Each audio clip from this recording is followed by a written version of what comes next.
তা আমি এমন এমন মুফতি দেখি যে মাল ডেলিভারি হয়েছে কবে আমি তাই জানিনি, অথচ সে মুখ দিয়ে বলতেছে আহলে হাদিসরা হলো খ্রিস্টান। নাউযুবিল্লাহ। ডাইরেক্ট বলতেছে আহলে হাদিসদের সাথে বিবাহ বন্ধনে আবদ্ধ হওয়া যাবে না। তা আমি বললাম যে এই মাল পয়দা হয়েছে কবে আমি তো তাই জানি না, আমি ওকে গুরুত্ব দেবো কেন? ও তো চাচ্ছে ওকে আমি গুরুত্ব দিই। আমি রফিক বিন সাইদ যদি বিসমিল্লাহ বলি এই কথা ছেড়ে দেই, প্রথমে যাদের কাছে পৌঁছায় হলো তাদের সংখ্যা প্রায় 3.5 লাখ।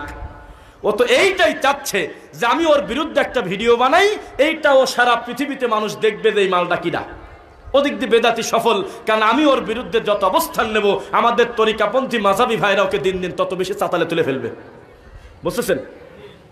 আপনাদের কি মনে আছে একটা প্রতিবন্ধী মুফতি ছিল যিনি আল্লাহর রাসূলের নামাজ নিয়ে ব্যঙ্গ করছিল? নাম বলেন না, তাহলে মিডিয়া উঠে যাবে, নাম বলবো না। তার নামের শেষে আছে কাশেমি, দাবা মানে দাজ্জাল বাহিনী। উনি বলছিল হাত বাঁধান আমি দেখাবো না, আমার ভয় করতেছে, আমি ভয় পাই। নবীর সুন্নাহ নিয়ে যদি কেউ ব্যঙ্গ করে তার ঈমান থাকে না ভাই। সেই লোকটা গলার সাথে হাত বেঁধে মুখ টুক ভেংসি করে বলছিল যে এটা হলো ডিস্কো নামাজ। নবীর সালাত নিয়ে ব্যঙ্গ করছিল। দেখছেন আপনারা? দেখছেন?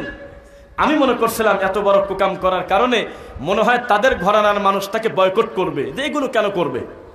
নাউযুবিল্লাহি মিন যালিক। এই কুকাম করার পরে তার র্যাঙ্ক এত বাড়ছে যে ওই বেদাতীদের ভিতরে যত বড় সম্মেলন হয় তার নামটা উপরের সিরিয়ালে থাকে। রাগ করতেছেন নাকি? তা আমাদের দেশের হুজুরদের কাজই হলো কিভাবে আল্লাহর নবীর সুন্নাহকে হত্যা করা যায়। তো নবী বলছে আমি জানি না কোন সময় কদর রে, আমি নবী জানি না দোয়া কবুল হয় কোন টাইমে। আমি কোমর বেঁধে লাগি, আমি গোটা 30 দিন ইবাদত করি, আমি জানি না সে সময় কোন সময়। আমি সব সময় ক্ষমা প্রার্থনা করি আল্লাহর কাছে। বেদাতি হুজুর বলতেছে আমার টাইম নাই, রহমতের 10, মাগফিরাতের 10, নাজাতের 10। লেখেন না? আপনি আহলুল হাদিস অধ্যুষিত ক্যালেন্ডার ছাড়া বাদ বাকি সব ক্যালেন্ডারে কথা আপনি পাবেন। মিথ্যা বললাম? লিখতেছে আউয়ালুহু রাহমাতুন, রহমতের 10, আওসাতুহু মাগফিরা, মাগফিরাতের 10, আখিরাহু নাজা, নাজাতের 10। লেখা আছে কিনা? তো যেই জিনিস আল্লাহ ভাগ করে নাই, নবী ভাগ করে নাই, সেটা কি ভাগ করা যাবে? এবার আসেন, লাইলাতুল কদর কবে আমার নবী কি জানানো হয়েছে তাকে? তিনি কি জানতেন? তিনি বলেছে আমি জানি না, তবে রমজানের ভিতরেই সেটা আছে, আর সেটা হলো লাস্টের 10 দিনে আছে। কয় দিনে? তবে আর একটা ইঙ্গিত দিয়েছে শেষ দশকের বিজয়ের রাত্রিতে 21-এ হতে পারে তবে নাও পারে, 23-এ হতে পারে তবে নাও পারে, 25-এ হতে পারে তবে নাও পারে, 27-এ হতে পারে তবে নাও পারে, 29-এ হতে পারে তবে নাও পারে। ঝামেলা বাদ দিয়ে 10 দিনই হলো। আর এই মুফতি গৃহপালিত গরু বলতেছে থাক, আমাদের হাতে এত টাইম নাই, আমরা বুঝে গেছি কিভাবে জানি লাইলাতুল কদর হলো 27-এর রাত। এই জন্য 27-এর রাতে যত জিলাপি ঢুকে মসজিদ নোংরা করে আর যত মৌতি খতম মসজিদে যায়, এত কাজ সারা 364 দিনে মানুষ করে না। মিথ্যা বললাম নাকি? তাহলে এটা কি ছোট পাপ মনে করলেন আপনি? বেদাতি হুজুরের কাজই হলো আল্লাহর রাসূলের সুন্নাহ হত্যা করা, আর আহলুল হাদিসের বাচ্চার কাজ ওই সুন্নাহ জিন্দা করা ইনশাআল্লাহ। পৃথিবীর সব বিদাতি তাদের তরিকা আলাদা হতে পারে, খানকা আলাদা হতে পারে, আমরা বুঝে গেছি তোমাদের কর্মই হলো আহলুল হাদিসদের বিরুদ্ধে অবস্থান নেওয়া। কয়েকদিন আগে এক ডক্টর আর এক ডক্টর বেদাতিকে বলতেছে তার সার্টিফিকেট ভুয়া, তার বাপ দাদার সনদ ভুয়া, ওটা ভণ্ড পীর। কিন্তু আহলে হাদিসদের মসজিদ ভাঙার সময় সব বেদাতি রাতারাতি এক। ঠিক কিনা বলেন? ঠিক কিনা বলেন? তো বেদাতির খানকা আলাদা হতে পারে, তরিকা আলাদা হতে পারে, কোরআন সুন্নাহ মোতাবেক যারা চলে তাদেরকে তারা গালিগালাজ করার সময় সবাই এক হয়ে যায়। আকাশের যত তারা, পীর ফকিরের তত ধারা। এক পীরের খানকার জিকির আরেক পীরের খানকায় মেলে না। মানুষের নামে তারা দরুদ পর্যন্ত পড়ে, কিন্তু নবীর সুন্নাতের বিরুদ্ধে যখন কথা, সব বেদাতি এক হয়ে এই সুন্নাহর বিরুদ্ধে অবস্থান নেয়। ঠিক কিনা বলেন? আজকে আমাদের শায়েখ আকরামুজ্জামান বিন আব্দুস সালাম মাদানী, তিনি একজন মানুষ, তার ভুল হয়েছে। তিনি বলেছে আমার শব্দ চয়নে ভুল হয়েছে। এর থেকে বড় কথা কি হতে পারে খোলা মাঠে বলার পরেও? এর পরেও যে তার নামে মামলা করছে বা করতেছে সে হলো একটা ল্যাংটা পীর, যে বলেছে আল্লাহ আগে ছিল এখন গায়েব হয়ে গেছে মুহাম্মদকে দায়িত্ব দিয়ে। মুহাম্মদ ততদিন ছিল যতদিন খাজা ডেলিভারি হয় নাই। খাজা দুনিয়াতে পয়দা হওয়ার পর মুহাম্মাদের দাম নাই। এত বড় কুফরি বাক্য যে মুখ দিয়ে বলে, সেই লোকটা ফেনীতে আমাদের শায়েখের বিরুদ্ধে মামলা করছে। আর আমার বাপ দাদার ঠিকানা চাচ্ছে আমার নামে, বলে করবি কেন? ও যা মারছে আমাদের খবর করে দিচ্ছে একবারে। আমার খুঁজতেছে আর কি, যে প্রসিডিং এ আছে, বলে পেন্ডিং আছে। আমি খুব আশাবাদী যে একবার যদি জজ সাহেবের মুখোমুখি যেতে পারি, একবার যদি সর্বোচ্চ আদালতে যেতে পারি, তা আমার একটু সুবিধা পাবো। আমি আমার দুইটা ভুল আমি বলে দেবো, আমি মানুষ, আমার ভুল হয়েছে। তবে যেই লোকটা বলতেছে আল্লাহর ধন নবীকে দিয়ে আল্লাহ গেছে গায়েব হয়ে, এই লোকটার বিচার কি হবে? আমার একটা শব্দ চয়নে যদি ভুল হয়, শবে বরাতের মতো মিথ্যা আমলকে খারাপ বলার কারণে যদি আমি পাপী হই, আল্লাহকে নিয়ে বাজে কথা বলার কারণে আপনার হুজুরের ফাঁসি হওয়া উচিত। যেই হুজুর ধর্ম নিয়ে বিকৃত করে, ব্যঙ্গ করে, আহলুল হাদিসদেরকে ইহুদি খ্রিস্টানের দালাল বলে, এই লোকটার কত বছরের জেল হবে এটা জেনে আমি তারপরে বের হবে ইনশাআল্লাহ। আহলুল হাদিসরা হলো জীবন্ত, তারা রাস্তা দিয়ে হেঁটে যাবে, ওই রাস্তা দিয়ে বেদাতি হুজুর 1.5 ঘন্টা জাল হাদিস বলেছে, ফুরফুরা মেজাজে কেউ বাধা দেয় নাই। আহলুল হাদিসের বাচ্চা রাস্তা দিয়ে হেঁটে যাবে, তাকায় দেখেই ওর বুয়াজ বন্ধ হয়ে যাওয়া লাগবে, এর নাম হলো আহলুল হাদিস। যে এই সাইডটা জিনিস গেল রে, একটা জাল হাদিস বললে খবর আছে, ধরে ফেলবেনি মনে হয়। ঘুমাচ্ছেন কেন বাড়িতে? শরীফ থেকে শরীফা হয়ে যাচ্ছে, চেতন পাচ্ছেন না কেন? নবীকে নিয়ে ব্যঙ্গ করে চেতন পান না কেন? খানকা পীরকে খুঁজে পাই নাই, আমার নবীকে গালি দিলে খানকা বাবা বের হয় না, পীর বাবা বের হয় না। সুনামগঞ্জে সিলেটে বন্যা হয়ে নিরীহ মানুষ পানিতে ভেসে যাচ্ছে, কোন পীরের খানকা থেকে 2 বস্তা চাল নেয় না। আহলে হাদিসরাই হলো সব চাইতে বেশি দান সাদাকা করছো কেন? আলহামদুলিল্লাহ। কিন্তু মিডিয়া ওগুলো দেখালো না, মিডিয়া দেখালো না। আচ্ছা, এবার একটু কড়া কথা বলে ফেলি। যারা সামাজিক দায়িত্বশীল আছেন তাদের ব্যাপারে একটা কথা, তাদের সাথে লেওয়াজু করে চলবেন, কথা ঠিক, তবে সব সময় সে আপনার পক্ষে যাবে না। কেন? কারণ তার ভোট দরকার, তার মাথা দরকার না। বুঝলেন না? আপনি যার কাছে বিচারটা নিয়ে গেছেন, ধরে নিলাম সে এমপি, সে চেয়ারম্যান, তো সে তো খালি আপনার চেয়ারম্যান না। সারা বাংলাদেশে যদি এভারেজ হিসাব করেন, তাহলে মাযহাবি আছে মনে করেন যে 12 কোটি, আর আহলুল হাদিস আছে হলো সর্বোচ্চ 4 কোটি মনে করেন। তাহলে 4 কোটি লোক যদি সঠিকও করে, উনি হয়তো জানে যে কাজটা ঠিকই রে, কিন্তু 4 কোটি মানুষকে খুশি করতে গিয়ে উনি 12 কোটি ভোট হারায় ফেলবে। এজন্য ইচ্ছার বিরুদ্ধে অনেক সময় তিনি কিছু বলে না। রাগ করতেছেন মনে হয়। আমি আপনাকে বলেছি, শোনেন, স্মরণ করেন সেই দিনের কথা। 2021 সালে নরসিংদীর মাহফিলে বেদাতি হুজুর বক্তব্য দিচ্ছে, মা আমেনার কোলে, ওরে আবার সবাই মা, ফাতেমাও মা, আয়েশাও মা, অথচ বোঝে না ও আজওয়াজুহু উম্মাহাতুহুম, দুনিয়ার সব মুমিনের মা হলো নবীর স্ত্রী, কিন্তু মা ফাতেমা কি আমার মা? এ তো সেই দেওয়ানবাগির মতো কথা হয়ে গেল। একবার কয় মা, আর একবার কয় আমার বউ, কয় মা ফাতেমা আমার বউ। কেন মা বললে কি কামে তালি? নাউযুবিল্লাহ মিন যালিক। তো আমেনা যখন রাস্তা দিয়ে হেঁটে যায়, তখন নাকি পাহাড় মাথা নত করে, মাথা নুইয়ে নুইয়ে মুহাম্মদ সাল্লাল্লাহু আলাইহি সাল্লামকে সালাম করতেছিল তার পেটে থাকার কারণে। এটা কি মেড ইন চায়নার হাদিস না? এই নোংরা কথা বলার কারণে কেউ প্রতিবাদ করে নাই, সবাই বলতেছে আল্লাহু আকবার। তাহলে এ তো ল্যাংটা জাত, পাগল, আল্লাহু আকবার বলতেছে। তখন একটা যুবক ছেলে, সর্বোচ্চ বয়স হবে 18, এদের ভাইয়ের মতো হয়তো হবে, সেই ছেলে আস্তে করে বলছে, হুজুর এই হাদিসটার দলিল কোন জায়গা? আস্তে একবার বলছে, হুজুর দলিলটা যদি দিতেন। যেই কয়েছে দলিল দিবেন, মাইক সারা জায়গায় ওয়াজি করবে না, ওয়াজি করবে না। এত বড় হুজুরের ভুল ধরিস না। আছে কোথায়? কয় কিতাবের হালওয়াল, কিতাবে হালবিয়া। কয় আমি তো ওই কথা বলি না, আমি বলছি কোরআনে আছে কোন জায়গা, হাদিসে আছে কোন জায়গা। কয় যে কথাই কয় না, রাগি উঠে চলে যাওয়া, বলতেছে বিয়াদব বসো, চিৎকার দিয়ে ওয়াজি বন্ধ হয়ে গেল। এই রকম যদি পাবনাবাসী মনে করত আমার তাওহীদ বিক্রি হতে দেব না, আমি আহলুল হাদিসের বাচ্চা, আমার এলাকায় তাবিজের ব্যাপারীকে থাকতে দেব না, আমার এলাকায় কুল খালি করতে দেব না, আমার এলাকায় মৌতি খতম হতে দেব না, আমার এলাকায় ধর্ম বিকৃত হতে দেব না, বেদাতি হুজুর এলাকায় ঢুকতে সাহস হতো না। ঠিক ঠিক। তুমি ঘুমাও বেটা, তুমি তসবিহ নিয়ে ঘরে ঢুকে গেছো, তুমি মনে করেছো অসুবিধা কি? সুদ খাই, ঠিক আছে, আমিন তো তোরেই বলি। মানুষের হক নষ্ট করি, ঠিক আছে, আমি তো পার সাথে পাও মিলাই। আমরা শালগারিয়ার লোক, তো বংশ আলে হাদিস, ঠিক আছে, এক জমি 3 বার বেশি, অসুবিধার কি আছে? আমিন তো তোরেই বলি। শয়তানি মানো তুমি। পৃথিবীর একটা মাত্র দিন ইসলাম, একটা মাত্র তরিকা আহলুল হাদিস, আসহাবুস সুন্নাহ, আনসারুস সুন্নাহ, আহলুস সুন্নাহ ওয়াল জামা, সালাফি যে নামই বলেন না কেন, এর থেকে বিশুদ্ধ মানহাজ আল্লাহর পৃথিবীতে নেই। অথচ তারা ঘুমিয়ে গেছে, তাদের কোনো খেয়াল নাই। আর দুই ধরনের বক্তার বক্তব্য জাতি খুব খায়, যারা বলে অমুক এমপিকে মারো, অমুককে ধরো, অমুককে জুতা পিটা করো, লোকজন কয় হ্যাঁ ঠিক কিনা, কেন তোর এটা বলতে বলছে কিনা, এটা কি ইবাদত?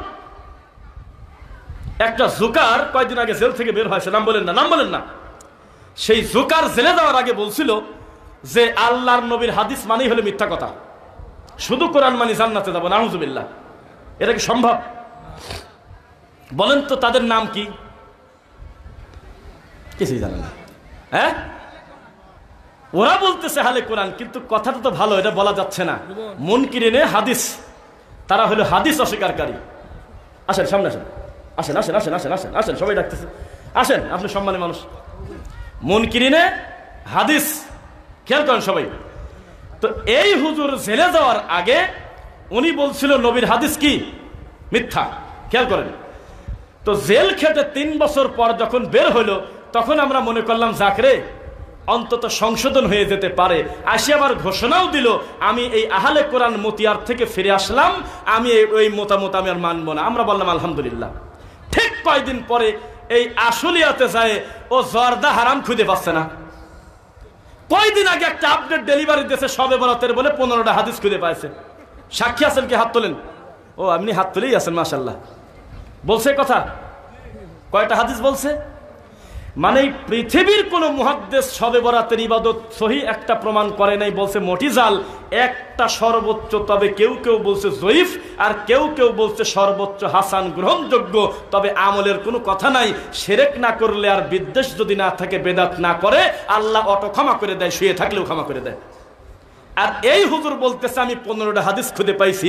এরকম জুকার মুফতি যখন বক্তব্য দেয় পাবনায় আহলে হাদিস সমাজে আসে, তখন আমি মনে করি এই সমাজে শয়তান কানে পেশাব করে দিছে। ঠিক জানাই তাদের, তারা পাবলিককে খেপায় দেয়, সরকারের বিরুদ্ধে, অমকের বিরুদ্ধে, অমকের বিরুদ্ধে চিৎকার দিয়ে গলা ফাটিয়ে মিথ্যা কথা বলে একে অন্যের সাথে মারামারি লাগিয়ে দেয়। আপনারা তার নাম দিয়েছেন আল্লামা, তার আগে দেওয়া লাগে 70,000, পরে দেওয়া লাগে 40,000। জাতির কপালে ক্যান্সার ছাড়া কি আছে? এই জাতি আল্লাহকে চেনে না, শিরিক বিদাতে ডুবে আছে।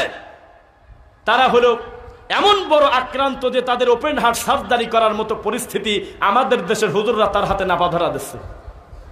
বুঝতেছেন কথা? এই জাতি আল্লাহকে চেনে না।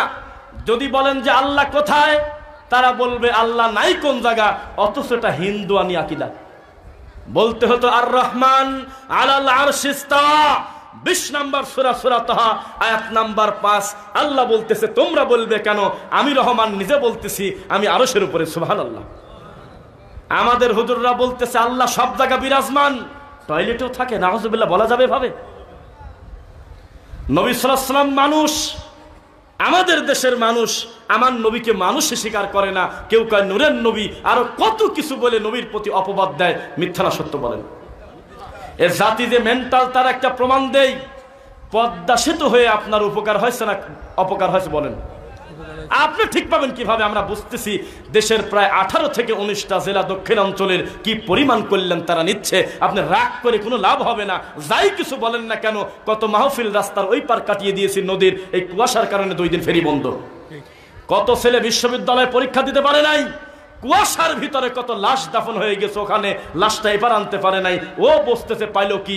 আর আমাদের দেশের লোকজন এত অসভ্য, আমরা রাস্তার এই পার থেকে ওই পার পদ্মা সেতুতে এসে আমরা একটা পোস্ট দিছিলাম অনেকদিন আগে যে আলহামদুলিল্লাহ আমরা যে সেতু দিয়ে আসলাম এটা দরকার ছিল, আসলে এটা হয়েছে, আল্লাহ তুমি সকলকে ভালো রাখো, আলহামদুলিল্লাহ। এই কথাটা বলে ফেসবুকে দিছি। পাপ করছি না? পাপ করছি। এখন কমেন্টে লাগছে তুই যে সরকারের দালাল, আগেই তো জানতাম। আব্দুল্লাহপুর উত্তরা থেকে যদি মতিঝিল যদি স্বাভাবিক গতিতে বাসে ওঠেন তো 4 ঘন্টা হাতে নিয়ে দেওয়া লাগবে, মরার জ্যাম, উইদাউট ব্রেক, লড়েও না সরেও না। আর মেট্রো রেলে যদি আপনি ওঠেন, উত্তরা দিয়াবাড়ি থেকে টান দিয়ে মতিঝিল চলে যাবে, হাতে গোনা কয়েক মিনিট, ঘন্টাও না।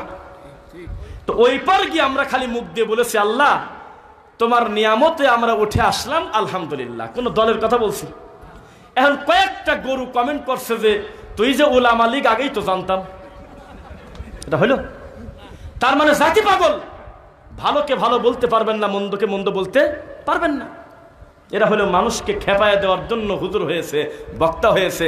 আর এই সব রোগী যখন এই নোংরামি বক্তব্য দেয়, তখন এই লোকজন বলে কি জানেন, আমারও হুজুরের সাহস আছে, আমারও হুজুর কারুক ভয় পায় না, হক কথা বলে। তুমি বোঝো হক কথা কাকে বলে? জর্দা খাস কেন, বলে তাবিজ কেন, ছোট বাচ্চার গলায় টিপ কেন, বাপের বয়সে একটা মুরব্বী নামাজি লোক জর্দা দিয়ে পান খায় কেন? তুই বোঝো পাপ কাকে বলে? এখন যদি উপস্থিত লোকদেরকে দাঁড় করাই 80% লোকের প্যান্ট আছে টাকনুর নিচে, তুমি বোঝো না বিচারের মাঠে লা ইউকাল্লিমুহুল্লাহ লা ইয়ানজুরুল্লাহ, আল্লাহ তার দিকে তাকাবে না, তাকে পবিত্র করবেন না, তাকে মাপও করবেন না, তার দিকে তাকাবে না, কথা বলবে না। টাকনুর নিচে কাপড় পরলে পাপ না? কানা হুজুর পাপ দেখো না? কেউ যদি বলে আল্লাহ শব্দাগার আমার কলবে, হিন্দুর মতো সে কাফের। বুঝতেছেন না মনে হয়? একটা পাপ খুঁজে পায় না আমাদের সমাজের লোক, খালি বসে আছে, তাদের ধর্মটাই হয়েছে ব্যক্তি কেন্দ্রিক। বাবা যেটা বলে সেটা বলে, নাউজুবিল্লাহ। এটা সম্ভব? আচ্ছা, প্রাইমারি স্কুলে পড়ছেন কারা কারা? এমনি বলছি, প্রাইমারি স্কুলে গেছেন কারা কারা? আলহামদুলিল্লাহ। আমি কিন্তু জানি যে বাদ দেয় তো ক্লাস 5-এর পরে যায়, পরীক্ষার বইতে হোক যেভাবে হোক, কিন্তু প্রাইমারি স্কুলে অন্তত আমরা সবাই আলহামদুলিল্লাহ গেছি। কি তো প্রাইমারি স্কুলে যেদিন হেডমাস্টার আসে না, সেদিন ছাত্র কোনটা আর শিক্ষক কোনটা বোঝা যায় না, একসাথে বসে দাবা খেলতেছে। দুপুরে খাবার গেছে, আসেই নাই। আর মিথ্যা বললাম নাকি? একটা সাধারণ প্রাইমারি স্কুলের জবাবদিহি করার জন্য মূল লোকটা না আসলে, পরিস্থিতি যদি এমন হয়, বেদাতি হুজুরের জবাবদিহি না থাকার কারণে, সুন্নাতি আমল না থাকার কারণে যা খুশি তাই বলে যাচ্ছে। কারণ মুসল্লি বলতেছে আমার হুজুর তাবিজ বেচি, তাতে আমার কি? আমি তো বেতন দেই হলে 8,000 টাকা, রিক্সাওয়ালার বিল হলো প্রতি মাসে সর্বনিম্ন, আজকাল প্যাডেলও মারা লাগে না, খালি ধরে বসে থাকবে, ইলেকট্রিসিটি করে টান দেবে, এক টানে 4 লোক নিয়ে চলে গেছে। দিন শেষে এমন লোকেরও 5 থেকে 1,000 টাকা রুজি আছে। আর এই 2024 সালে একটা ইমামের বেতন হলো 6,220 টাকা, তাও আবার 3 মাস বাকি। বুঝতেছেন না কেন? কারণ এটা হুজুরের হাতের কামাই। মসজিদ কমিটির লোকের কাছে গিয়ে যদি বলেন যে আপনার হুজুর তাবিজ বেচে খায়, নবী বলেছে মান তাআল্লাকা তামিমাতান ফাকাদ আশরাক, কেউ যদি তাবিজ বিক্রি করে বা গলায় নেয় হলো মুশরিক, শিরক করল। তো উনি জবাব দেব, উনি তাবিজ নিল না পেয়ারা নিল, তাতে আমার কি? আমার কি কাম? আমি খালি দেখবো বেতন দেওয়া যায় কিভাবে, মসজিদ উন্নতি করবো কিভাবে, প্রয়োজনে পদ নিয়ে মারামারি করে মরিয়ে যাবো। উনি ওটাকে পাপ মনে করে না, কারণ উনি সূরা তাওবা পড়ে নাই যে আল্লাহর ঘরের দায়িত্বে থাকতে কন্ডিশন আছে। শুনতেছেন কথা? লিল্লাহি তাকবীর। এনার্জি কমে গেলে দোয়া পড়ে চলে যাব। আরো বলবো তো ইনশাআল্লাহ। শোনেন, আমার কিন্তু এরকম না যে বলতে পারলে ভালো লাগবে, মাইক পাইছে আজকে, তা না। উইদাউট ব্রেক আজ 17টা দিন বাসাতেন বাড়াইছি, পরিস্থিতি বোঝেন। 13 মাসের বাচ্চা বাসায়, আল্লাহ মাফ করুক, একটু ইন্টারনেটে দিও না। আমি আত্মপ্রচারণামূলক শব্দ জীবনে বলি না, বললে একটু বাদ দিয়ে দিও। আমি যত কম বলবো আমার লাভ, কিন্তু আপনাদের অ্যাটেনশনে মনে হচ্ছে আমরা আরো কিছু দিনের কথা বলি ইনশাআল্লাহ। একটা ইমামের বেতন যদি পাবনা শহরে 1 লাখ টাকা হয়, এই খবর যদি আমার কানে যায়, আপনার চাইতে আমি আগে আলহামদুলিল্লাহ পড়ব যে একটা হুজুর হিসাবে এই 1 লাখ টাকা তিনি ডিজার্ভ করেন। এটা তার অনারিয়মটা খুব একটা বেশি না, এটা দরকার আছে একজন হুজুর মানুষ যেহেতু। কারণ উনি অন্তত 5 থেকে 1000 ঘরের দায়িত্ব নেছে। এতগুলো মানুষ যদি 1000 টাকা করে দেয়, হুজুরের টাকা টেনে নেওয়া কঠিন। কিন্তু দুর্ভাগ্যজনক বশত পাবনা শহরে কোন ইমামের বেতন 40,000 টাকা আছে আমার জানা নাই। আছে ভাই? নাই। কেন নাই? এটা একদিনের ফসল না, সবকিছুর উন্নতি হয়েছে, হুজুরের ইমানের উন্নতি হয় নাই। তাকান আমার দিকে, ভিতরে শত দানা থাকতেও তবুও নাম বেদানা, হাজারো বেদাত শিরক করছে তবুও সে মাওলানা। বেদানা মানে দানা নাই, এ কথা মনে করবেন না। রস না থাকার কারণে আনারস নাম হয় নাই, ভিতরে রস ভরা, তারপরেও আনারস। আপনার বুঝতে হবে, মহাখালীতে জ্যামের গাদি, তারপরেও ওটা মহাখালী, মনে হচ্ছে মানুষই নাই, খালি খালি। জি না, আপনার বুঝতে হবে আপনার হুজুরের পেট ভরা শিরক আর বেদাত, এই জন্য বরকত নাই। মসজিদ কমিটির লোক মনে করছে আমি বেতন 8,000 টাকা দেই, ঠিক আছে, ও তো মৌতি খতম করেই তো 10,000 তোলে। ও তো মরা খাই 20,000 টাকা তোলে, কারণ এলাকায় শকুন নাই। কোনো বাড়ি যদি মরে যায়, হাফিজিয়া মাদ্রাসার ছেলে সহ হুজুর যায় বলতেছে, ইয়াসিন পড়তেছে, খতম পড়তেছে। আরে পৃথিবীর একটা আশ্চর্য নোংরামি, মহাভারতে এত কটু কথা লেখা নাই, রামায়ণে এত বাজে কথা লেখা নাই যে আমি এখান থেকে সূরা ইয়াসিন পড়বো, আর ওই পাশে রোমান ভাই পারে না পড়তে, আর আমি এখান থেকে বললাম এ সূরা ইয়াসিন তুই রোমান ভাইয়ের কাছে চলে যা, চলে গেল।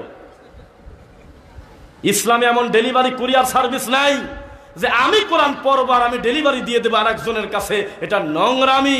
কোরআন পড়লে বরকত, প্রতি হরফে 10 নেকি, আর একটা লোক পড়ে আমার কবরে বসাতে পারে না।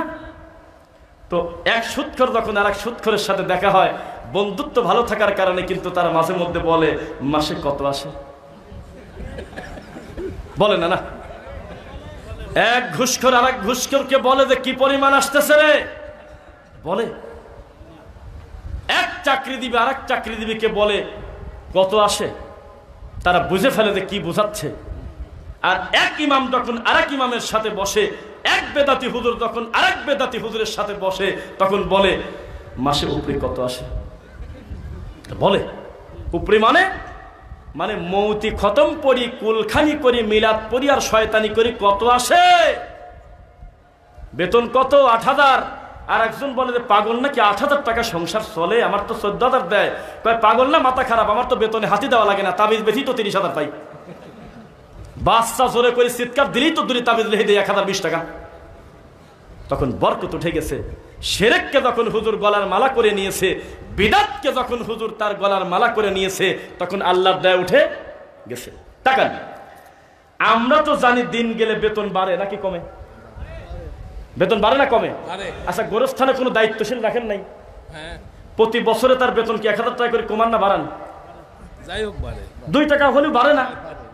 এটা আশ্চর্য ডিপার্টমেন্ট ইমামতি এই হুজুরের, যাতে দিন দিন খালি নিষ্পালি আসে। ভাই 8,000 টাকা করতেছে, বেতন বাড়াতে বললেই বলে যে পারলি করেন, না পারলে 6,000 টাকার আরো 2 সাল ঘটতেছে। কারণ 3 মিনিট পর পর একটা মুফতি ডেলিভারি হচ্ছে, ওর কামই হলো মসজিদেই ঢুকতে হবে। ও বোঝে না পাগলামি করে ইমামতি করার চাইতে, ধর্ম বিক্রি করে মিলাদ পরে ধর্ম বেচার চাইতে সিএনজি চালিয়ে খাওয়া ভালো, অটো চালিয়ে খাওয়া ভালো। এটা হালাল রুজি, এটা কোনো হারাম কিছু না। আলেম হয়েছি ভালো কথা, দিনের কাজ করব, আমি আমার নিজেকে জাহান্নামের আগুন থেকে বাঁচাবো। অন্তত তাবিজ বিক্রি করে নোংরামি করার চাইতে আমি একটা রিক্সা চালিয়ে খাবো।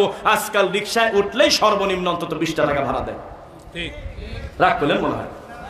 কিন্তু এই যে শত শত হাফেজ মুফতি বের হচ্ছে, ওরা কই যাবে? একটা হুজুর বদনাম বানাই পারে না। হুজুরের নামের আগে লেখা আছে হলো ইসলামী চিন্তাবিদ। কি? আচ্ছা, আমি তো দেখি আমার নামের আগে লেখছে নাকি? আমাদের নামের আগে রং ঢং দেয় না, আমরা নিষেধ করে দিয়েছি। যেমন নাম হলো রফিকুল ইসলাম, আর বাপ হলো সাইদ, 2 বাপ বেটা মিলে রফিকুল ইসলাম বিন সাইদ। একটা আগে পাশে রং ঢং করলে কিন্তু অসুবিধা আছে। তো তা করে নাই, দেখতেছে অন্য বক্তার যাই দেশে, আমার নামে দেশে শুধু রফিকুল ইসলাম বিন সাইদ। কথা শুনতেছেন নাকি?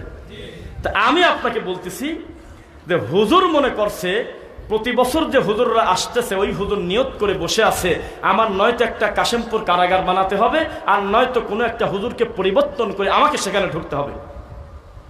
কাশেমপুর কারাগারের ব্যাখ্যা কি বুঝছেন? আপনি মাথা নাড়ালেন, বুঝছেন?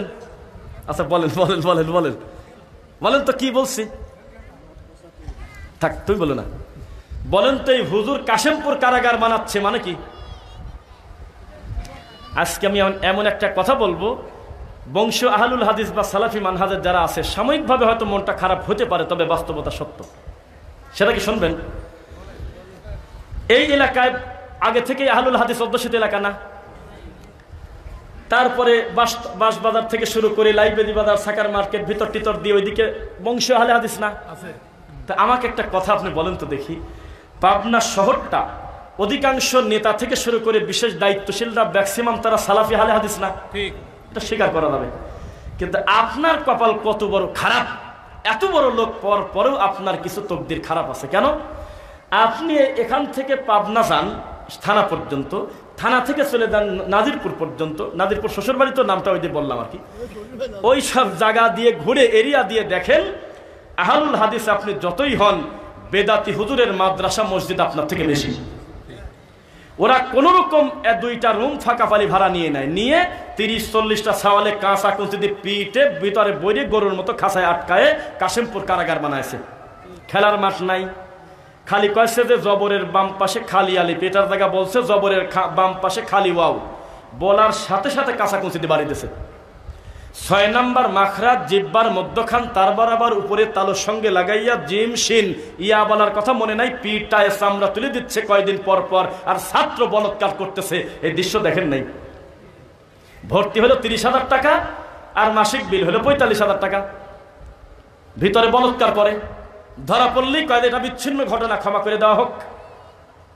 মিথ্যা বললাম নাকি? এগুলো কিন্তু উলঙ্গ সত্য। ধর্মের নাম করে লক্ষ লক্ষ টাকা হাতিয়ে নিয়ে নিরীহ বাচ্চাকে দিয়ে শরীর টিপায়, নাউজুবিল্লাহ। এটা আমার দিকে। উম্মতে মুহাম্মাদীর শ্রেষ্ঠ ছেলের নাম কি, সন্তানের নাম কি? উম্মতে মুহাম্মাদী মানে নবীর পরে সবচেয়ে দামি মানুষের সিরিয়ালে 4 জনের নাম বলেন। আবু বকর, ওমর, উসমান, আলী রাদিয়াল্লাহু আনহুম আলাইহিম আজমাইন। সত্যি করে বলেন তো দেখি, এই মানুষের ব্যাপারে কথা বললে মনে শান্তি লাগবে না? আবু বকর একদিন রাস্তা দিয়ে যাচ্ছে, তো বসা বসা ভাব প্রায় ওই কাছাকাছি আছে, ওই পাশে লোকজন আছে, জাকাতের খেজুর মেজুর আর অনেক কিছু ভাগ করতেছে। তো উনি যেহেতু প্রধানমন্ত্রী, সে ঘোড়ার পিঠে বসে আছে, উটের পিঠে বসে আছে। তো উটের নাকে লাগাম থাকে না, না এই লাগামটা খুলে পরে দেয়। তা আবু বকর রাদিয়াল্লাহু আনহু, সহিহ হাদিস কিন্তু সহিহ ইবনে ইবনে মাজাহ, তিরমিজি, মিশকাতুল মাসাবি, একাধিক সহিহ হাদিস, এই ডাইন হাত দিয়ে করছে কি, এই উটের উরুরান থোরার উপরে গুতা মারে। তো যেই গুতা মারে আর ওই অবলা জিনিসটা কাট হয়ে যায়, তখন আবু বকর বেকা হয়ে ওই রশিটা তুলে আবার নাকে পরা দেয়। বুঝতেছেন ভাষা? তো এই দৃশ্য যখন 2-3 বার হয়ে গেছে, তখন সাহাবীরা সহ্য করতে না পেরে লাভ দেশি বলতেছে, সুবহানাল্লাহ, ইন্না লিল্লাহ, আপনি লা হাওলা ওয়ালা কুওয়াতা ইল্লা বিল্লাহ, আপনি আমাদেরকে একটু বলতে পারতেন না এই নাকের রশিটাকে আমরা তুলে দিতে পারিনি? এই সাধারণ জিনিসকে আমরা তুলে দিতে পারতাম না? শুনতেছেন নাকি? তখন আবু বকর রাদিয়াল্লাহু আনহু যে জবাব দিল, আমার মনে হয় সম্ভবত এই গায়ের লোম দাঁড়িয়ে যাবে। আবু বকর প্রথমে বললেন, আমি জানি এই উটের লাগাম তুলে দিলে কোনোদিন কোনো হালাল হারামের কিছু না, একটা মুমিন আর একটা মুমিনকে সহযোগিতা করতেই পারে। তারপরে আমি প্রধানমন্ত্রী, আমি ইশারা করলে উটের রশি না এরকম 2-4টা উটও ধরে নিয়ে আসতে পারো তোমরা, কিন্তু আমি একটা ভয়তে তোমাদের এই ছোট কামে বললাম না। কেন?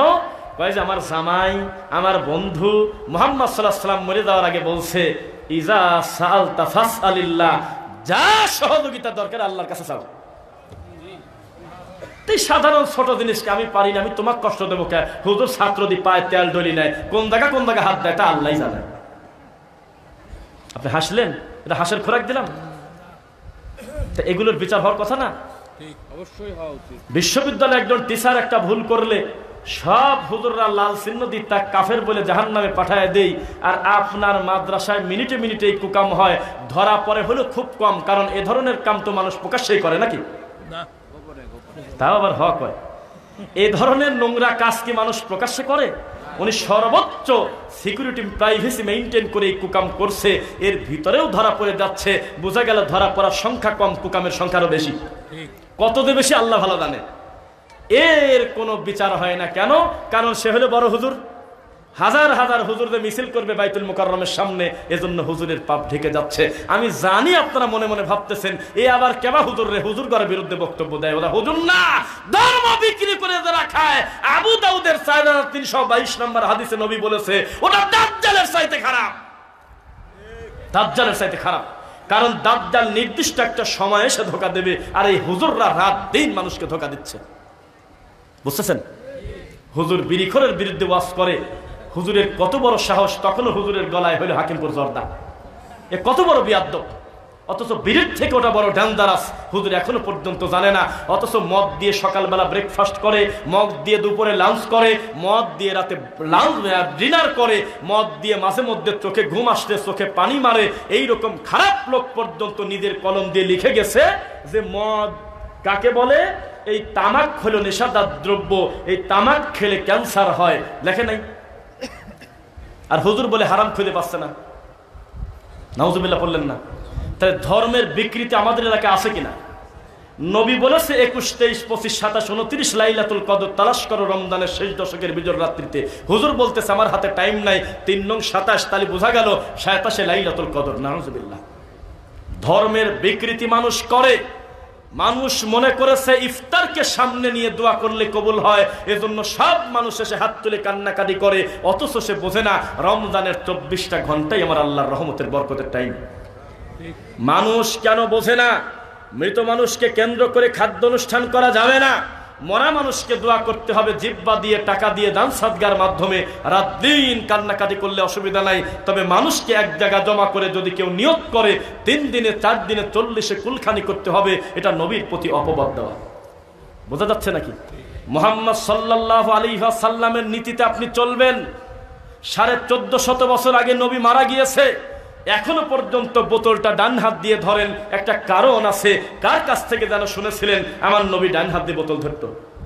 1450 বছর হয়ে গেছে, এখনো কার কাছ থেকে যেন শুনছেন আমার নবী এক নিঃশ্বাসে পানি খায় নাই, 3 শ্বাসে খাইছে। কিভাবে জানি কার কাছে ঠিক পাই গেছেন? আমার নবী মারা যাওয়ার আগে বলে গেছে, পৃথিবীর মুমিনরা তোমরা শ্বাস ভিতরে দিও না, পানির ভিতরে নিঃশ্বাস ফেলো না। আমার নবী পানি খাওয়ার পরে বোতল রেখে পড়তেন আলহামদুলিল্লাহ, এটা ঠিক পেয়ে গেলেন। তো নামাজের আগে নামাইতু পড়া যাবে না, ইন্নী অজ্জাহাতু পড়া যাবে না, এটা ঠিক পান নাই?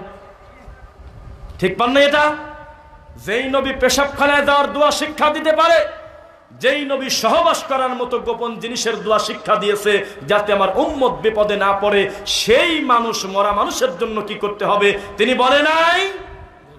এইবার 2টা তিতা কথা বলে শেষ করব। আমি আর কোনোদিনও যদি না আসি তবে এটা একটা কথা হবে যে তেল জলের মতো হয়েছে, হুজুর গাও সাপটি কথা বলে যায় নাই, কিছু সত্য বলছে ইনশাল্লাহ। কয়েকদিন আগে আমাদের দেশের একটা বড় হুজুর মারা গেছে, যায় নাই? অনেক বড় হুজুর দেলোয়ার হোসেন সাইদ রাহিমাহুল্লাহ মারা যায় নাই? আপনাদের কারণে এই লোকটা আরো বেশি বেইজ্জত হয়েছে। আপনাদের কত বড় সাহস! একটা আলেম মানুষের প্রশংসা করার কি আর কোনো জিনিসই নাই? উনি জীবনে কি কোনো ভালো কাজ করে নাই? কথা কয় না, কথাই বলে না। এত ভালো কাজ করার পরেও আপনি কত বড় খারাপ! উনি জেলে গেছে, একটা প্রক্রিয়াধীন আছে আইনে, আপনি হুট করে মন্তব্য করলেন ওই যে সাদে দেখা যাচ্ছে। মানে জাত যে কত বড় খারাপ এটা আমি আপনাকে প্রমাণ দিই। কয় ওই যে সাদে দেখা যাচ্ছে, তো সকালবেলা ঘুমের তামাক টানিয়ে তুলছে আমার মা, কয় যে দেখো আমি তাকাইছি, দেখা তো যায় না। কয় ভালো করে দেখো, দেখা যাবেনি। সবাই দেখতেছে, দেখো মানে যেভাবে হোক দেখো, আসলে নাই। যে যেটা নিয়ত করে তাকাচ্ছে ওটাই তার মনে হচ্ছে একটা অবয়ব। নাউযুবিল্লাহ। কত জান্নাতি মানুষ দুনিয়া থেকে গেল, নবী রাসূল চলে গেল, তাদের ফটোকপি সাদে গেল না, লোকটা বাঁচিয়ে আছে জেলখানায়, এই লোকটার বলে আর একটা পাট উপরে চলে গেল। তাহলে জাতি পাগল না? তুমি ধর্মের কথা আমাকে শেখাও। এই মানুষটা মারা গেল একজন মুসলিম হিসেবে, ভালোসের ভালো মন্দ যাই থাক আল্লাহর কাছে চলে গেছে। আমরা বলবো আল্লাহ তুমি তার ক্ষমা করো, এটা বলতে পারবো না। আর তুমি হুট করে বলে দিলা কি ভূমিকম্প হয়েছে, কি কামে জানো না? কোরআনের পাখি মরে গেছে সেজন্য ভূমিকম্প হয়েছে। কেন ওই টাইমে তো বাংলাদেশে কত গণেশ মরে গেছে, ওই একই টাইমে পৃথিবীর কত নাস্তিকও মরে গেছে। এক টাইমে বাংলাদেশের কত মুসলিম ওই টাইমে হয়তো আইসিইউতে মরে গেছে। তো তাহলে এই কার জন্য এই ভূমিকম্প হইল?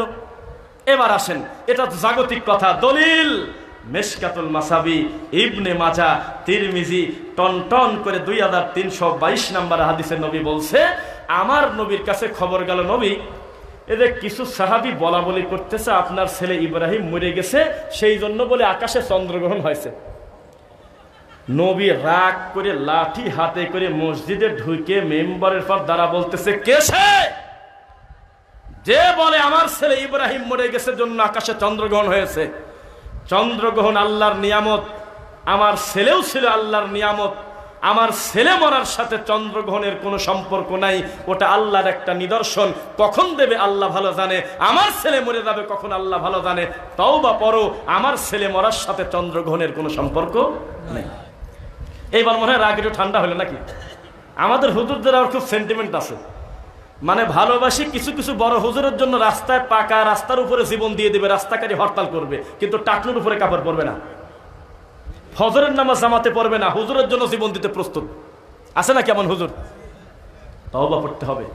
মানুষকে আল্লাহ মনে করলে হবে না। মানুষ আমাদের ভুল আছে, আমাদের সঠিক আছে। আমাদেরকে ততটুকুন অনুসরণ করবেন, ভালোবাসবেন যতটুকুন আমাদের কর্ম আল্লাহর রাসূলের কর্মের সাথে মিলে যায়।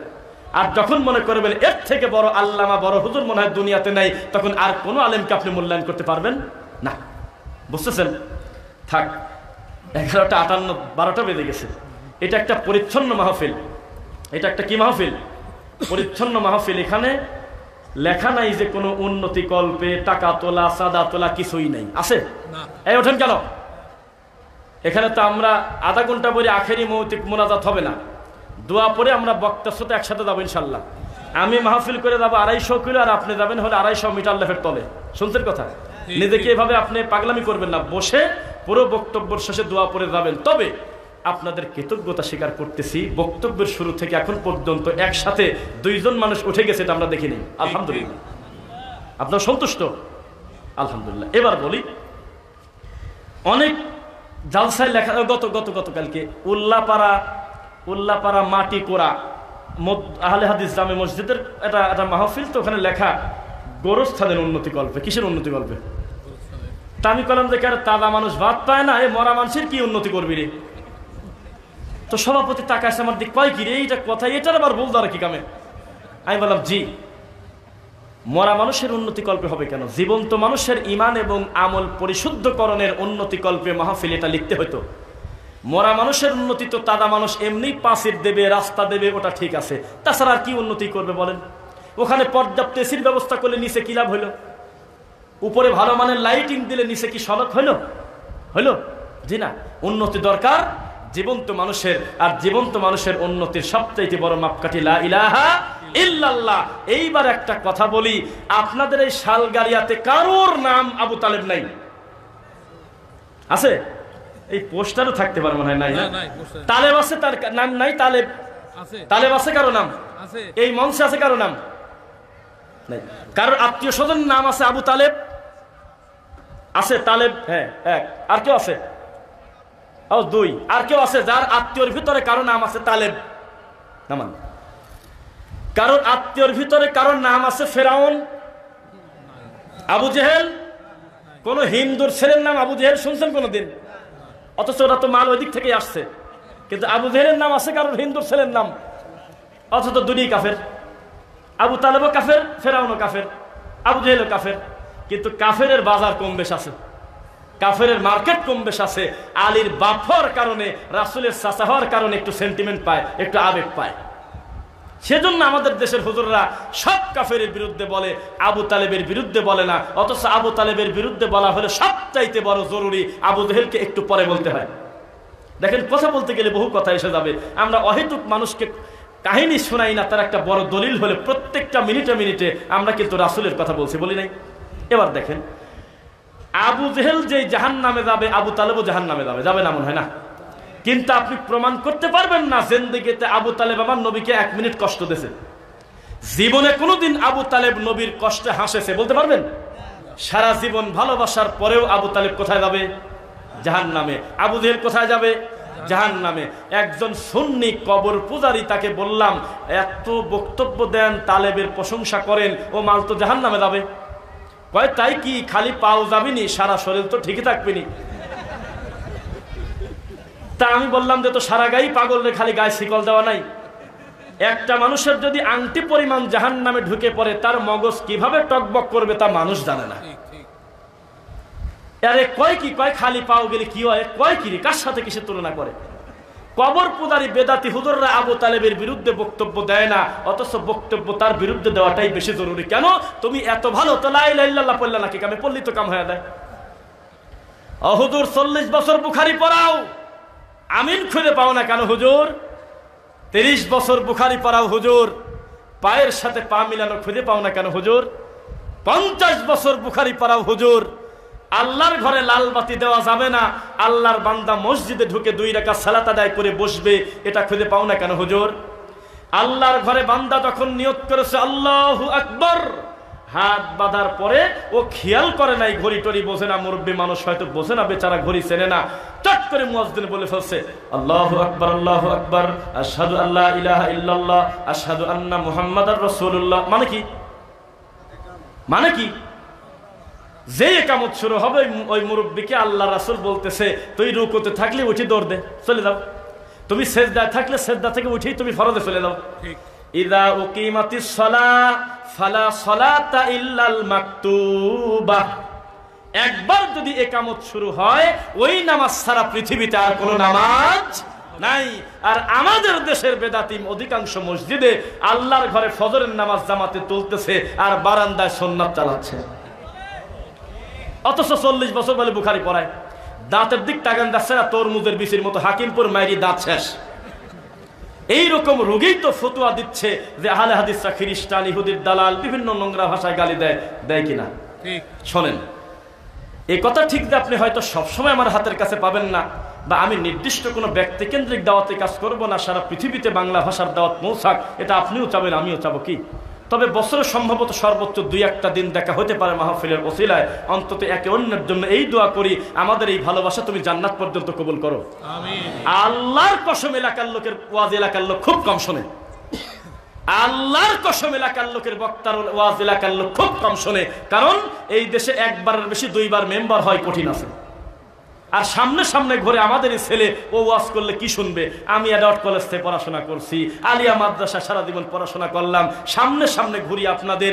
এরপরেও যে আমার নামের উপরে দক্ষিণ রাঘবপুর দিয়ে, এইটা দিয়ে, ওই যে চাঁদাখার বাসতলা দিয়ে, ওই দিকে আপনারা যে এভাবে বসে থাকেন বক্তব্য শোনেন, এটা আমার বরত্ব মনে করি না, তবে আমি প্রশংসা করি আল্লাহর এই গ্রহণযোগ্যতা দেওয়ার জন্য বলি আলহামদুলিল্লাহ। আমার এলাকায় বিদাতপন্থী পীর ফকির নিয়মিত আসে, এই গ্যাপে গ্যাপে কিছু যুবক ইদানিং দিন বোঝার কারণে বলছে, তোমরা তোমাদের যা চালাও চালাও, তবে আমাদের একটু সুযোগ দাও, আমাদের রফিক বিন সাইদ আসুক। 2বার আমি গেছি, 2বারই আমার বক্তব্যের শেষে মাঠ খালি হয়ে গেছে। তা আমি কি কারোর বাড়িতে নিয়ে গেছি? এখন এইটা আমার অপবাদ দিচ্ছে রাস্তাঘাটে যে ওইকে আনা যাবে না, আনলে আমার ঠাকুর বাবা মুনাজাতের লোক পায় না, তাবিজ বেচার লোক পায় না, তো এটা তো আমার দোষ না। তা আমি আপনাদের কৃতজ্ঞতা স্বীকার করি, আমার এলেম কম, বয়স কম, আপনার ঘরের কাছের প্রতিবেশী আমি, তারপরেও আমাদের ভাইয়েরা মনে করে যে আমাকে দিয়ে 2টা কথা বলানো যায়, আমরা অন্তর থেকে তাদের দোয়া করি, আল্লাহ আমাদের এই ভালোবাসাটা তুমি জান্নাত পর্যন্ত কবুল করো আল্লাহ। আমিন। আল্লাহ আমার পূর্বে যারা বক্তব্য দিয়েছেন, সামাজিক দায়িত্বশীল মানুষ যারা, যাদেরকে সমাজে গ্রহণযোগ্যতা তুমি আল্লাহ দিয়েছো, তাদের দ্বারা তুমি দিনের খেদমত নাও গো আল্লাহ। আল্লাহ সুবহানাহু ওয়া তাআলা আমাদের সামনে যারা বসে আছে, যারা অসুস্থ, তুমি তাদের উত্তম সেবা দান করো আল্লাহ। মহিলাদের উদ্দেশ্যে 2-4 মিনিট কথা বলি, হক আদায় হবে। আমার কানে কানে কে যেন বলছে, একদম দায়িত্বশীল বলেছে যে যেহেতু গোরস্থান সংলগ্ন, আমাদের মা বোনদের ব্যাপারে 2টা কথা বলবেন, একটু বলি। 2 মিনিট কি 5 মিনিটে শেষ করব? ওয়া ইযা বুশিরা আহাদুহুম বিল উনসা যাল্লা ওয়াজহুহু মুসওয়াদ্দান ওয়া হুয়া কাযীম। তাড়াতাড়ি স্মরণ করো সেই দিনের কথা, বাড়িতে খবর পাইছে মেয়ে হয়েছে আর মুখ কালা হয়ে গেছে। নবীর কাছে গিয়ে বলতেছে, নবী লা ইলাহা ইল্লাল্লাহ পড়লে সব গুনাহ মাফ, কয় হ মাফ। জিনা করলেও মাফ, কয় হ জান্নাতে যাবে। চুরি করলেও কি জান্নাতে যাবে, কয় হ যাবে। আল্লাহর নবী চুরি করলেও কি যাবে, কয় হ যাবে। তারপরে জেনা করলেও যাবে, হ যাবে। চুরি করলেও যাবে, হ যাবে। তারপরে জেনা করলেও যাবে, যাবে। 3বারের বার নবী রাগ করে বলতেছে, আবু যার রে, তোমার নাক মাটির সাথে ধূসিত হোক, আমি বলতেছি লা ইলাহা ইল্লাল্লাহ পড়লে জান্নাতে যাবে, তোমার সমস্যা কিসের? বুঝতেছেন না মনে হয়? সেই নবীর কাছে বলতেছে কায়েস, বলতেছে যে আল্লাহর নবী, এই যে আমি যে পড়লাম যে লা ইলাহা ইল্লাল্লাহ, তা আমার অতীতের মূর্তি পূজার গুনাহ কি ক্ষমা হয়েছে? কয় যে না, ক্ষমা হয় নাই। ইউবাদদিলুল্লাহু সাইয়্যাতিহিম হাসানাত, তোমার অতীতের গুনাহগুলো সব নেকি দিয়ে পরিবর্তন হয়ে গেছে। সুবহানাল্লাহ বাড়িতে পড়বেন। তোমার অতীতের ঘটে যাওয়া সকল পাপকে আল্লাহ পরিবর্তন করে নেকি দিয়ে ভরে দিয়েছে। তো সে কোস আল্লাহর নবী, পাপ কি সব ক্ষমা হয়েছে? জি হয়েছে। আল্লাহর নবী সত্যি ক্ষমা হয়েছে। 3-4 বার বলার কারণে নবী রাগ করে বলতেছে, কি হয়েছে কৌতো? কয় 8টা মেয়েকে দাফন করে ফেলছি তাজা। খালি লাকার দাদা, শাকার দাদা, বদনাদি, বাঘ মারা, জায়নামাজের পর দিয়ে উড়িয়ে দেওয়া, ফু দিয়ে বোতল ফাটানো, এসব নোংরা কাহিনী তো কতই শুনলেন। মানুষের ইমানের উন্নতি হবে, আমলের উপকার হবে, এ ধরনের বক্তব্য সমাজে কম হয় না বেশি হয়? কম হয়। তো উনি বলতেছে, আমি আমার জীবন্ত 8টা মেয়েকে তাজা দাফন করে ফেলছি আল্লাহর নবী, তাও কি মাফ হয়েছে? শুনতেছেন নাকি? তো পরিস্থিতি খুব ভালো ছিল নাকি? এমন কঠিন পরিস্থিতিতে ওই কন্যাকে যিনি সিংহাসনের চেয়ারে বসায়ছেন, তিনি কে? মুহাম্মদ সাল্লাল্লাহু আলাইহি ওয়াসাল্লাম। আর যিনি বসাতে বলেছেন তিনি কে? আল্লাহ। সেই মহিলা যখন পেট্রোল পাম্পে তেল দেয়, আমার লজ্জায় নাক কাটা। মার্কেটে আমি ঢুকবো সুপার শপে, আর ওই সুপার শপের দরজা টান দিয়ে ধরে রয়েছে একটা মহিলা, তখন লজ্জায় নাক কাটা। তবে মাঝে মধ্যে একটু ভালোও লাগে যে তুই এত অ্যাভেলেবল হলে তা আমার কি লাভ আছে, তুই তোর জাত মারি দিলি তাতে আমার কি, এরকম নাই না? কি কয় নাই, দাসুরিয়াই আছে। না বাসুরি না, সরি, আটঘরিয়া যেতে একটা জায়গায় আমরা তেল নিতে যাই, দেখতেছি মহিলা মানুষ তেল দিচ্ছে স্কোয়ার পাম্পে আছে। আর কার পাম্প আবার সে আবার মামলা টামলা করে দেয় না দেয়, কিছুই হবে না, এটা কথার কথা আর কি। তো এই যে ব্যাপার, এই মহিলা কি তেল বেচার জন্য দুনিয়ায় আসছে? ও হলো জমিদারের মেয়ে, ওর বাপ বিক্রি করে খায়, তাতে ওর কি? বিক্রি করে নিয়ে খাওয়াবি। ওর বাপ মরে গেল তাতে ওর কি? ওর বড় ভাই খাওয়াবি। ওর বিয়ে দিয়ে দিয়েছে তাতে ওর কি? ওর স্বামী খাওয়াবি। স্বামী মরে গেছে তাতে ওর কি? ছেলে খাওয়াবি। জমিদারের বাচ্চা, বাপের সম্পত্তিও পাবি, স্বামীর তাও পাবি, ঘাইটি খাবি না, আটে না। কয়েদে অধিকার চাই, তেল বেচে অধিকার চাই। কয়েদে ঠিক আছে 10 জন পুরুষ আছে, মাঝখানে 3টি গ্যাপে গ্যাপে তোরা ঢুকে পড়ে চাকরি কর, সারাদিন এই মাস্টাররা তোর মুখ দেহ, মা আমার এতিমের মতো তোর দিক টাকা থাক, তা অধিকার নাও। তা বলছিল মা বোনের ওয়াজ করার জন্য, এখন এইটা ভিডিও দেখলে তো গাল ইচ্ছে মনে হয় যে এই কি একটা প্রশংসা, জি না? আপনি বোঝেন নাই, আপনাকে আয়েশার কথা বলি নাই তো, আমি আপনাকে খাদিজা রাদিয়াল্লাহু আনহার কথা বলি নাই। পৃথিবীর শ্রেষ্ঠ নোংরা মানুষ ফেরাউন, তার বাড়িতে থাকার পরেও শত শত বছর কোনোদিন আসিয়ার একদিন আল্লাহ ভুলে নাই, জীবনে কোনোদিন আসিয়ার আমলের ত্রুটি হয় নাই, বরং পৃথিবীতে সবচেয়ে সম্মানিত মহিলার ভিতরে আসিয়া একজন। দেখেন আবার কত ওয়াজ চলে আসে, থাক আর এখন বলা কঠিন। আল্লাহর কাছে নেক সন্তান চাবেন, আল্লাহর কাছে কি চাবেন? বলবেন যে আল্লাহ নেক সন্তান দাও, আবার না চালিও পাওয়া যায়। দেখবেন জাকারিয়া নবী কিছু কয়ই নাই, আল্লাহ কাছে ইয়া জাকারিয়া ইন্না নুবাশশিরুকা বিগুলামিন ইসমুহু ইয়াহইয়া। জাকারিয়া রে, বয়স কত? 90। লোকজন বলতেছে তোমার স্ত্রী বন্ধা, এর আর কোনো ছেলে পেলে হবে না, কিন্তু আমি আল্লাহ বলতেছি তোমার ছেলে হবেই, আর তোমার ছেলের নামও রাখতেছি আমি আল্লাহ, ইয়াহইয়া। লাম নাজআল লাহু মিন ক্বাবলু সামিয়্যা, ইতিপূর্বে আমি ইয়াহইয়া নামে আমি আল্লাহ স্বয়ং নিজে পৃথিবীর কারো নামে রাখছিলাম না। সুবহানাল্লাহ। তো 90 বছর, কেউ বলে 100 বছর, মোর দেন 100 বছরই ধরেন আপনি, কম বেশি, not only fixed but also plus, বেশি হতে পারে, আল্লাহ জানে। 100 বছর বয়সে বলতেছে আল্লাহ আমার এত বছর বয়সে তুমি ছেলে দিবে, আমার স্ত্রী বন্ধা, তার বাচ্চা হওয়ার কথা না, ডাক্তার বলে দিয়েছে, মনে করেন কিভাবে হবে? আল্লাহ বলল জাকারিয়া রে, তুমিও তো ছিলে না দুনিয়ায়, আমি তোমাকে আনছি। সুবহানাল্লাহ। তুমি নিজেও তো দুনিয়ায় ছিলে না, আমি আনছি, আমি দিতে পারি, কারণ আমি আল্লাহ। ছেলে দেয় নাই। আমাদের দেশের এই বেদাতি হুজুররা যখন বলে যে এই জাকারিয়া নবীকে গাছের ভিতরে চলে গেল কাফেরদের তারা খেয়ে, শুনছেন গল্প? দৌড়ে চলে গেল, যা বলছে গাছ আমাকে সাহায্য করো, তখন গাছ 2 ভাগ হয়ে গেল, গাছের ভিতরে নবী ঢুকে পড়লো, চাদরের কোনা বাড়া ছিল, এটা দেখে কাফেররা গাছ সহ নবীকে ভাগ করে দিল। শুনছেন নাকি? লজ্জায় মরি যে কত বড় আসফাদ্দারে একটা নবীর প্রতি মানুষ এই নোংরা অপবাদ দেয়, এতবার বাজে কথা বলে। আবার আয়ুব নবীর নাম দেশে হলে গায়ে পোকা লাগা, আর ইউসুফ নবীর নাম দেশে ইউসুফ জোলেখার প্রেম কাহিনী, অথচ সারাটা জীবন যে ভালোবাসলো আল্লাহর, আর জোলেখা বাসছে ইউসুফের, এর নাম প্রেম কাহিনী হয়। এক পক্ষ প্রেম হলে তো পেটে ধরি। এডওয়ার্ড কলেজ একটা মেয়ের পিছনে একটা ছেলে নিয়মিত ঘুরে, মেয়ে পাত্তা দেয় না, তখন এই খবর যদি রুমন ভাইয়ের কাছে যায় বা আরো যারা দায়িত্বশীল তাদের কাছে যায়, ছেলে খাবি মায়ের, কারণ এটা আসলেই মারাত্মক অন্যায়। এই মেয়েটাকে সেফটি করবে কেন? শয়তানি করবে কেন? তো ইউসুফ আলাইহিস সালাম সারাটা জীবন জুলাইখাকে পাত্তা দেয় নাই, উনি আল্লাহর ভয়তে যাতে নোংরা ভাবে শুয়ে না দেয়, 7টা দরজায় এত বড় বড় তালা ঝুলতেছে, সাবআতু আবওয়াব, 7টা দরজা, একটা দরজার চাবি ইউসুফের কাছে নাই, তারপরেও তিনি আল্লাহর ভয়তে মারল দৌড়, আল্লাহ 7টা দরজা চাবিবিহীন খুলে দিয়েছে। সুবহানাল্লাহ। আর সেই নবীর নাম দেশে ইউসুফ জুলেখার প্রেম কাহিনী। আমি শুনলাম এই জিনিস বলে টিভিতেও দেখায়, আর এই জাত বলে ধর্ম মনে করে দেখে যে স্টার জলসা দেখার দরকার কি? আমাদের হালাল ভাবে শয়তানি করার জিনিসটা আছেই। বলেন নাউজুবিল্লাহ। আল্লাহ তুমি আমাদের অতীতের ভুলগুলো ক্ষমা করো আল্লাহ। আল্লাহ আমাদের এই সফরটাকে তুমি দিনের জন্য কবুল করো আল্লাহ। আমিন। সবসময় একটু অ্যাক্টিভ থাকবেন।